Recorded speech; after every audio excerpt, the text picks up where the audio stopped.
Sorry. Iya, nah ini kita berbicara malam hari ini berbicara mengenai fungsi daripada seorang pemimpin ya gitu.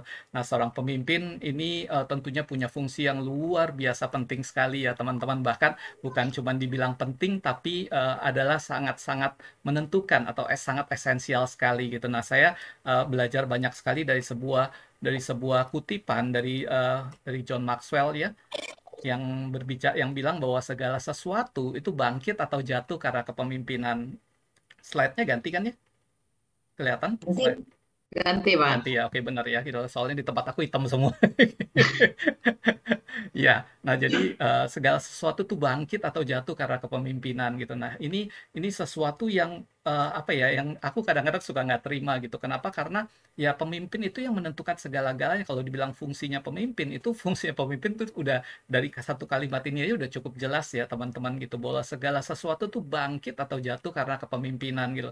Kalau sebuah organisasi itu jatuh, itu gara-gara siapa? Pemimpinnya gitu. Kalau satu organisasi itu bangkit atau berkembang luar biasa gara-gara siapa? Pemimpinnya juga gitu.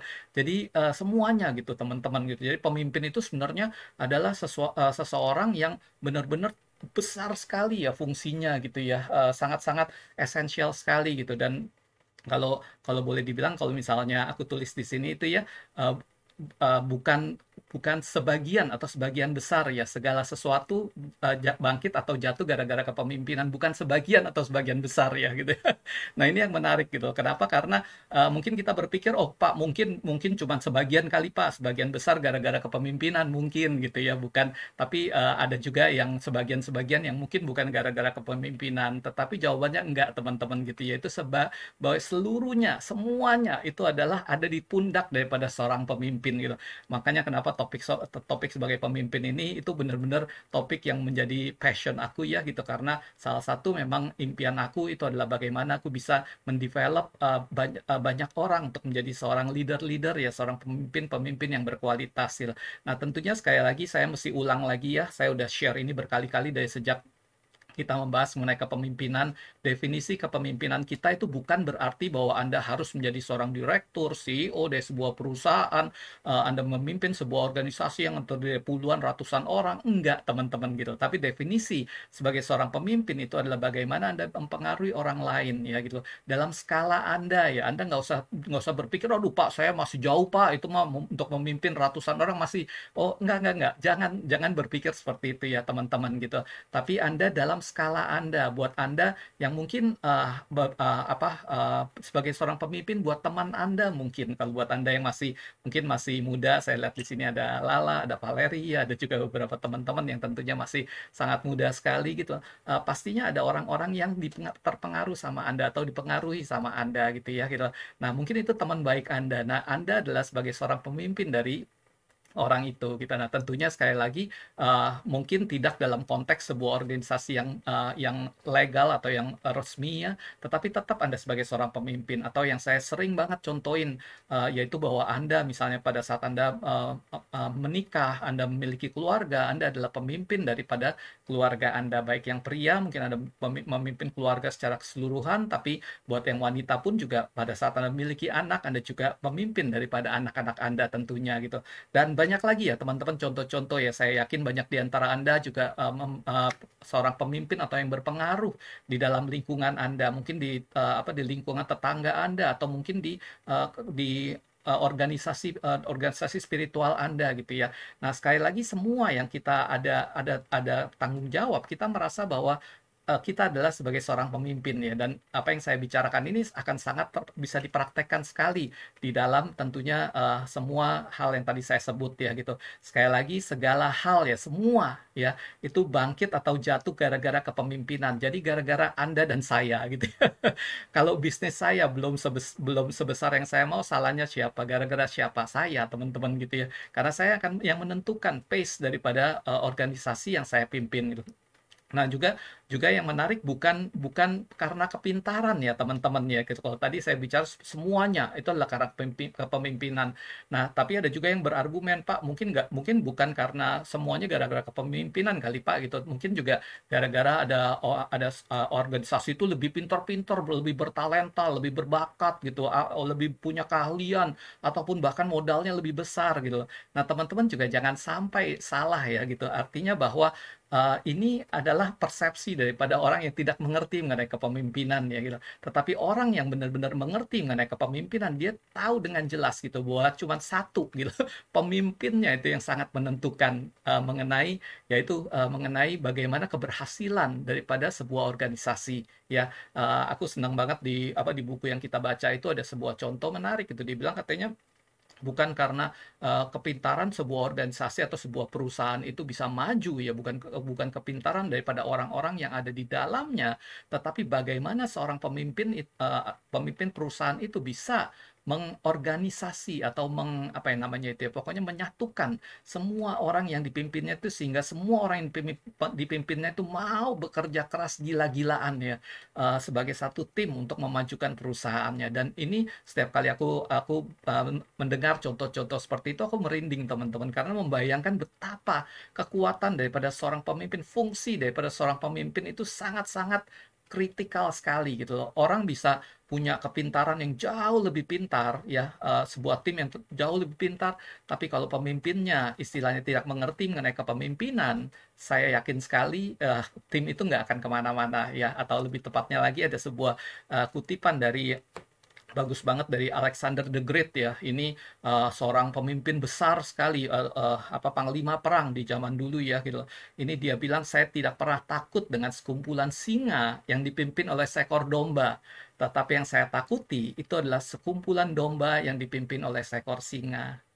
Mungkin saya ulang lagi ya teman-teman, biar Anda bisa semakin mengerti atau semakin menyelami gitu ya. Saya tidak pernah takut dengan sekumpulan singa yang dipimpin oleh seekor domba, tetapi saya takut dengan sekumpulan domba yang dipimpin oleh seekor singa gitu. Dan ini kalimat ini dalam sekali ya, menggambarkan betapa pentingnya itu seorang pemimpin ya teman-teman, seorang pemimpin, bagaimana pemimpin itu menyatukan bakat-bakat ataupun orang-orang yang ada di dalam organisasinya, di dalam timnya ya gitu. Dan bakat-bakat atau timnya itu tidak perlu harus yang terbaik ya, tapi karena pemimpinnya yang luar biasa, mereka bisa mengorganize timnya sehingga mencapai sebuah hasil yang luar biasa.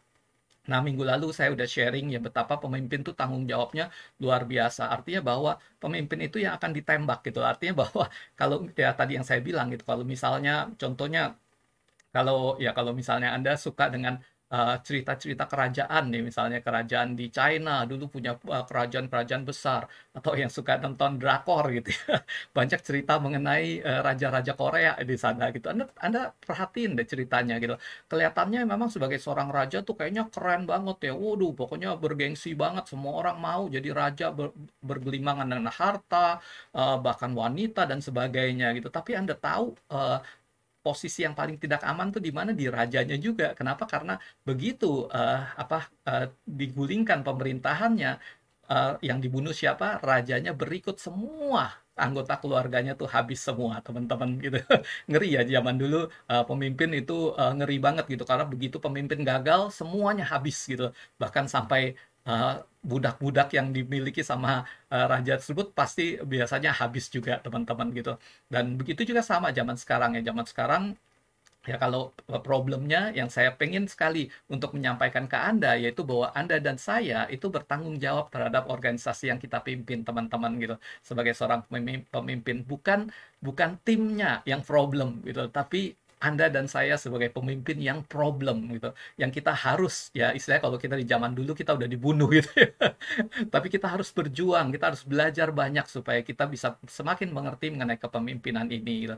Nah, ini salah satu, mungkin beberapa hal yang saya pengen sampaikan di sini ya. Salah satunya itu adalah penting banget pemimpin itu, fungsinya pemimpin yang tadi saya bilang itu adalah membangun kultur daripada sebuah organisasi ya, kultur atau budaya daripada sebuah organisasi. Nah, banyak banget ini dampak daripada kultur yang dibentuk oleh seorang pemimpin gitu.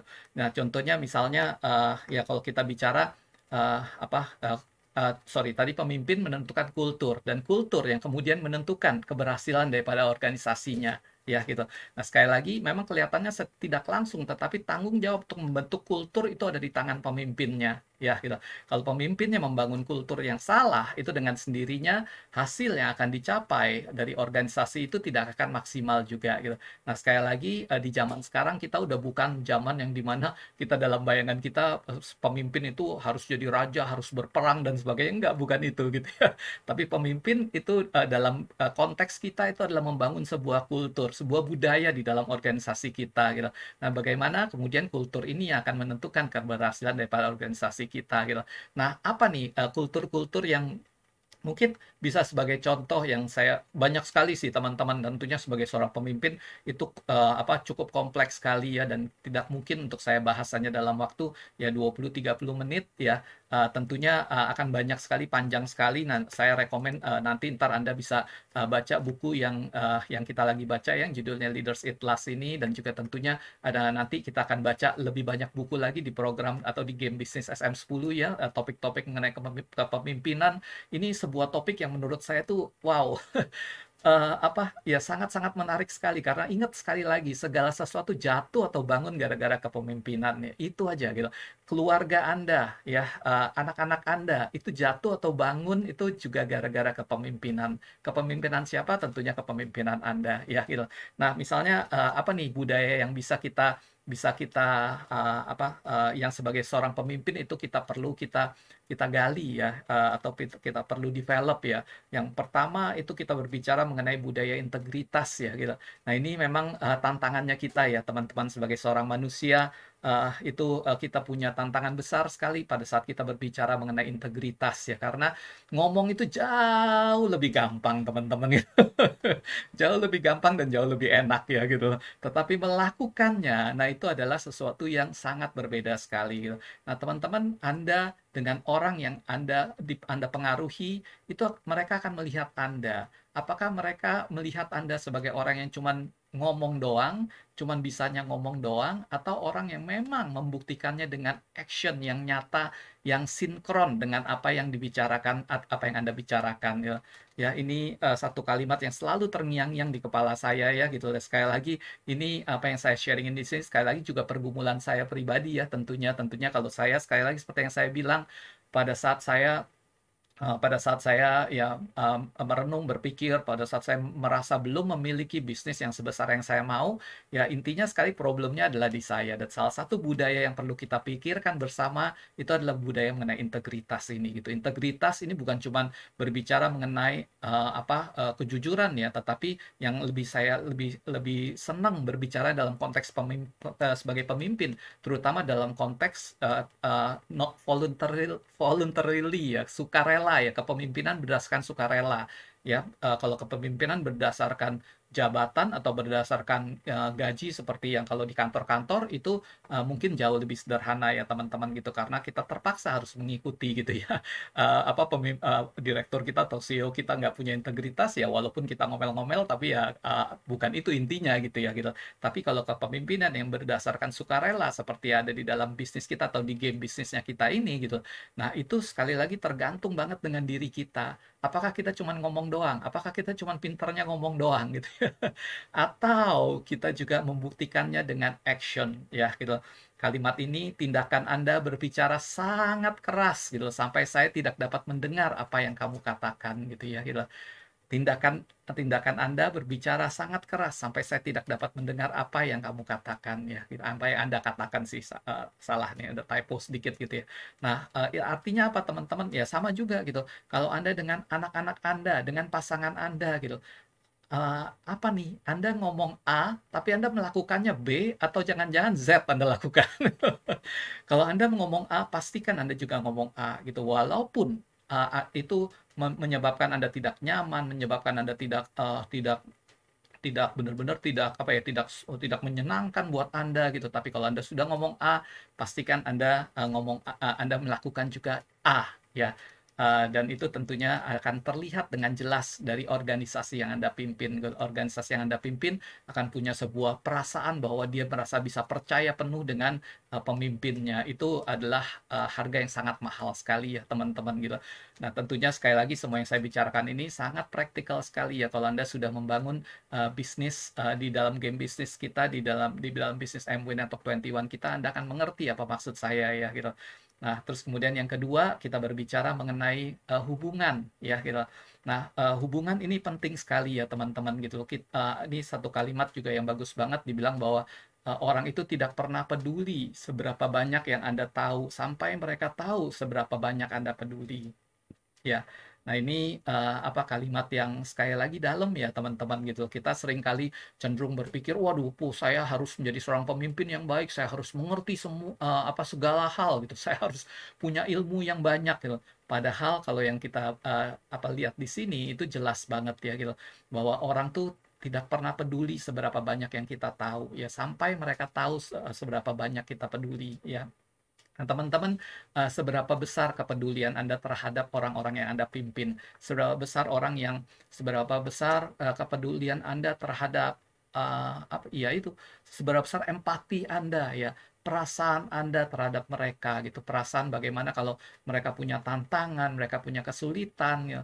Jauh bukan cuma sekedar bisnis ya gitu, bukan cuma sekedar tujuan daripada organisasi Anda gitu. Nah, ini saya juga sebut di sini yang kita banyak sekali contohnya di bukunya yang kita baca itu interaksi santai ya yang sifatnya ya di luar daripada kepentingan bisnis ya. Kadang-kadang kita ngobrol ya pada waktu misalnya kita Zoom pada saat kita mau berbicara sama orang itu sebelum kita ngomong soal bisnis kita sebelumnya kita perlu banget untuk berbicara chit chat mengenai kondisinya dia sendiri, bagaimana kondisi anaknya, bagaimana apa punya tantangan apa dan sebagainya gitu. Nah, teman-teman semuanya itu yang akan menjadi pengikat ya. Hubungan ini menjadi pengikat yang sangat kental sekali gitu. Saya ingat banget ya pada saat saya membangun usaha saya di bisnis MW dengan sistem Network 21 ini itu ada satu audio ya 20 tahun yang lalu pada saat saya berjuang untuk mengejar apa yang saya capai sekarang ini itu ada satu kalimat bagus banget gitu dibilang di situ dari judul audionya bagus sekali dibilang learn leadership skills itu dari seorang diamond yang sekarang udah jadi eksekutif diamond kalau nggak salah dari India ya dia bilang katanya kamu bisa menjadi seorang diamond pada saat ada 6 orang yang bersedia mati buat kamu dan kamu bersedia mati untuk mereka gitu. Nah teman-teman gila itu kalimatnya itu dalam sekali ya dan saya rasa sangat kepake sekali di dalam segala bidang di dalam kehidupan kita ya gitu. Kalau Anda pengen berhasil dalam kepemimpinan Anda, dalam organisasi Anda, apakah orang-orang yang Anda pimpin itu bersedia mati untuk Anda dalam tanda kutip ya gitu tentunya gitu ya gitu. Literally bahkan non literally juga gitu bersedia mati nggak untuk Anda dan pertanyaannya bukan cuma mereka terhadap Anda tapi Anda terhadap mereka Anda bersedia nggak mati untuk mereka gitu. Nah itu seberapa kentalnya atau seberapa eratnya hubungan yang terjadi ya Anda perlu banget untuk membangun sebuah kultur bahwa hubungan antara Anda dengan orang-orang yang Anda pimpin itu menjadi hal yang sangat penting sekali ya gitu. Nah, kemudian berikutnya kita berbicara mengenai ya sebuah kultur apakah Anda mengutamakan proses atau mengutamakan hasil ya. Nah, ini juga dua hal yang berbeda teman-teman dan saya bersyukur banget gitu bahwa saya bertumbuh di dalam lingkungan Network 21 ya gitu. Itu di dalam lingkungan Network 21 saya diajarkan banget gitu bahwa nomor satu kita harus fokus dengan yang namanya proses dulu kita harus berjuang dulu gitu kita tidak akan bisa mendapatkan hasil tanpa kita mendapatkan proses ya gitu. Nah tapi banyak pemimpin di luaran sana itu yang menghalalkan segala cara untuk mendapatkan hasil ya pokoknya yang penting hasil hasil hasil gitu. Nah, kita udah baca banyak contoh ya di buku Leaders Eat Last di mana CEO perusahaan-perusahaan besar itu memfokuskan kepada hasil gitu. Mereka pokoknya shortcut segala sesuatu gitu ya. Pokoknya hasil yang dituntut ya. Dan memang hasil mungkin dapat, nah tapi pada prosesnya pada at the end gitu ya, pada akhirnya prosesnya itu diabaikan gitu dan sehingga kultur yang terjadi di dalam organisasinya menjadi sebuah kultur yang sifatnya instan. Segala sesuatunya maunya instan. Saya mau dapetin ini, hasilnya apapun juga harus didapetin saat ini juga gitu. Saya senang sekali, kebetulan saya juga pernah punya pengalaman untuk meeting dengan salah seorang mantan, sekarang mantan general manager dari MW, ya, mantan direkturnya MW gitu. MW perusahaan yang besar sekali ya teman-teman, dan beliau ini ngomong bagus sekali gitu. Dia bilang katanya, saya tidak peduli gitu. Saya memang tentunya sebagai direktur daripada sebuah perusahaan besar, MW Indonesia ya, itu dia akan keberhasilan dia itu ditentukan dari keberhasilannya perusahaan tentunya gitu. Nah, tapi gitu loh, luar biasanya kalau di bisnis MW itu fokusnya itu adalah kepada hasil ya. Begitu juga dengan perusahaannya. Jadi dia bilang gitu loh, perusahaan sih gampang aja kalau misalnya kita pengen meningkatkan hasil, gampang gitu. Udah pokoknya ngadain aja sebuah program di mana misalnya dia bilang katanya waktu itu harga dipotong 50% semuanya, pasti omset akan naik semua gitu. Tapi pertanyaannya, apakah dengan cara demikian akan sustainable bisnisnya? Apakah leadershipnya akan terbangun dengan baik atau tidak? Jawabannya tidak. Ya gitu. Dan saya bersyukur sekali gitu. Saya sejak 23 tahun terakhir ini saya berhubungan dengan perusahaan-perusahaan MW dengan Network 21 yang benar-benar fokus kepada proses ya gitu, yang menunjukkan gitu bahwa kalau kita mau mendapatkan hasil yang baik, kita perlu berjuang gila-gilaan dulu gitu. Kalau kita tidak berjuang, hasil yang kita dapatkan itu tidak akan semanis yang kita bayangkan ya teman-teman gitu. Apalagi jangka pendek dengan jangka panjang.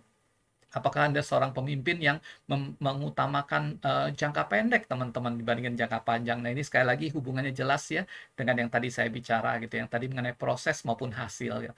Orang-orang yang fokus dengan jangka pendek itu biasanya akan mengorbankan jangka panjang ya. Dan hasilnya sangat tidak baik ya, teman-teman. Mungkin yang ikut KBO Anda sudah memperhatikan ya dari apa yang saya sharingin gitu. Bahkan dari awal mula saya share mengenai KBO ini saya selalu bilang bahwa mengajarkan prinsip-prinsip bagaimana untuk menjadi seorang yang pengusaha yang sukses dalam jangka panjang ya, yang sustainable, yang terus-menerus bisa mendapatkan hasil ya gitu, dan bukan cuma sekedar jangka pendek. Makanya saya sering banget gitu untuk ditanya orang, Pak, ayo dong Pak, apa kita bicara mengenai ini Pak, topik yang dalam sekejap kita bagaimana caranya bisa memanipulasi penjualan, bagaimana teknik-teknik sales gitu supaya penjualan tuh bisa cepat gitu. Apa yang kita perlukan di sosial media, tips-tips apa, trik-trik apa gitu. Nah, semuanya sih oke gitu ya. Artinya bahwa mungkin bisa meningkatkan dalam jangka pendek gitu. Tetapi yang saya jauh lebih senang adalah kita berbicara mengenai jangka panjang ya, teman-teman gitu. Nah, saya tahu gitu banyak di antara kita tuh punya desakan untuk kebutuhan uang jangka pendek. Tapi tentunya sekali lagi jangan sampai Anda mengorbankan jangka panjang untuk jangka pendek Anda. Ya, jadi pastikan kalau pada saat Anda menentukan sesuatu, menentukan apa yang mau Anda capai, ingat baik-baik ya teman-teman, jangka panjang itu jauh lebih baik gitu. Kadang-kadang ada orang yang mungkin pada saat kita berhubungan dengan dia, saat ini orang itu belum bisa menjadi timnya kita gitu. Tapi dalam beberapa waktu kemudian tentunya pasti akan jauh lebih bisa lagi gitu. Nah, terus kemudian kita berbicara mengenai banyak lagi ya teman-teman ya gitu. Saya mungkin nggak sempat untuk bahas satu persatu ya gitu. Ini mungkin saya tutup dengan beberapa contoh ini, misalnya yang bisa menjadi pemikiran Anda pada saat Anda menjadi pemimpin ya di organisasi Anda. Ingat ya baik-baik, setiap kali saya berbicara mengenai pemimpin, Anda selalu pikirnya dalam konteks Anda ya gitu. Dalam konteks misalnya ya, sekali lagi, kalau misalnya Anda punya organisasi MW juga, dalam konteks bisnis MW Anda, dari Anda ke di dalam tim Anda. Bagaimana di dalam tim Anda ini? Ya, bagaimana Anda menerapkan budaya-budaya atau kultur ini di dalam tim Anda? Ya, nah tentunya semuanya ini akan sangat maksimal sekali kalau misalnya Anda bisa bisa tahu dengan detail mengenai ini ya gitu. Bagaimana apakah Anda memimpin atau sekedar memanage mereka ya gitu. Sekali lagi di yang sifatnya voluntarily itu sangat penting banget untuk seseorang yang menjadi pemimpin, bukan sebagai seorang manajer ya gitu. Nah, kemudian kultur individu ataupun kultur tim gitu. Apakah Anda memfokuskan kepada kultur individu, kehebatan daripada seorang individu, ataukah kehebatan daripada tim ya teman-teman gitu. Nah ini banyak lagi yang lain ya gitu. Sayangnya saya nggak punya waktu untuk bicara. Mungkin nanti minggu-minggu depan nanti kita bisa bicara lebih banyak lagi ya gitu. Nah ini sebuah statement terakhir ya yang ini menusuk saya banget gitu ya. Di sini dibilang bahwa organisasi itu tidak akan berkembang sampai anggota-anggotanya tuh mencintai organisasi tersebut ya. Nah, teman-teman terutama ya Anda deh semuanya gitu. Ya, tentunya Anda pengen mendapatkan hasil yang maksimal dari organisasi yang Anda pimpin, baik itu bisnis, terutama bisnis MW ini ya, maupun juga mungkin itu ya keluarga Anda gitu, organisasi Anda, keluarga Anda gitu. Mungkin organisasi itu teman Anda atau organisasi di spiritual Anda dan macam-macam gitu. Tapi ini jelas sekali statement ini penting banget gitu. Dibilang bahwa organisasi itu tidak akan berkembang sampai anggota-anggotanya itu mencintai organisasi tersebut ya. Uh, organ uh, Kalau Anda sebagai seorang pemimpin, kalau Anda belum berhasil membangun sebuah kultur di mana anggota-anggotanya itu mencintai organisasi Anda organisasi Anda belum maksimal teman-teman gitu. Dan ini saya akan tutup dengan sebuah pertanyaan penting banget ya, pertanyaan yang menurut saya ini sangat menusuk saya sekali gitu, dan saya berharap Anda punya jawaban yang jelas buat ini gitu ya gitu. Nah, pertanyaannya adalah apakah Anda mencintai komunitas kita ini gitu. Apakah kita pengen bertumbuh, tentunya kita pengen berkembang ya gitu. Apakah Anda mencintai komunitas Dream Big kita ini? Apakah Anda sudah siap untuk belajar ya di dalam level-level Anda sebagai seorang pemimpin gitu? Bagaimana kemudian Anda bisa berkembang, bertumbuh, dan pada saat itu pada saat Anda wah semangat dengan komunitas kita, dengan bisnis kita ini gitu. Dan tentunya organisasi Anda, bisnis Anda, apapun yang Anda pimpin akan menjadi sebuah perkembangan yang luar biasa, teman-teman gitu. Oke, teman-teman, aku rasa